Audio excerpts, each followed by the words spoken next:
when I was in fourth grade, my retinas in my eyes detached. So I was actually legally blind for a year. The doctors didn't know what was wrong. And so I was just carted around all across the country with these doctors poking and prodding at me, trying to figure out, why is this girl having this situation?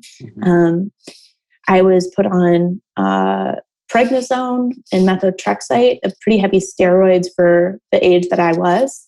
And I started gaining weight. And the situation of gaining weight when you can't see is you just rely on all words. That's the only truth that you have. It's physical touch and words. And I kept going to school, and I remember kids calling me squirrel cheeks and fatty and ugly. And it's one thing to be able to hear it and be able to see yourself and be like, no, that's not me. But I only heard it, and I had to believe what I was hearing. And what was really bizarre with this whole eye thing is occasionally my retinas would reattach and I could see randomly. And I remember being in the shower one day. This was a day that I could see during the year that I was legally blind, and looking down in the shower. And I looked straight down, and I was so fat that I couldn't see my toes, which was really bizarre because the last time I saw myself, I wasn't fat. And it was the steroids. It was forcing me to retain water. And it wasn't necessarily that my physical activity or eating changed. I was just retaining all of this water. And it hurt so much that I then oddly got the validation that what people were telling me was true. And I couldn't get out of that cycle. And that was really, really tricky.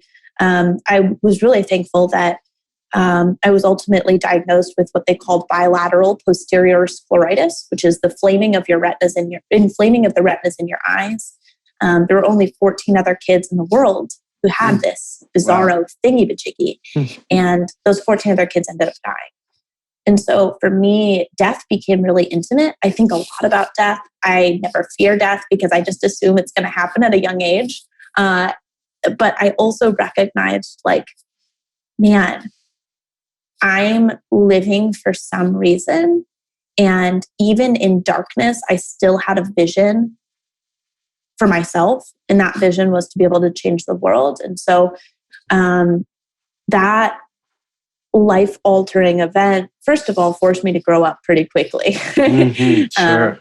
And also spiraled my family into a situation where there was a lot of conversation around money. I was an expensive child. Those medical bills are absolutely outrageous. And so heard a lot about money from my parents and their fighting. Forced myself to have a vision for my life, even though I couldn't see.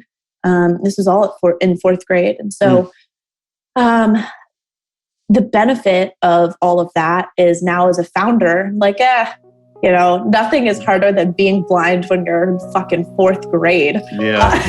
Seriously.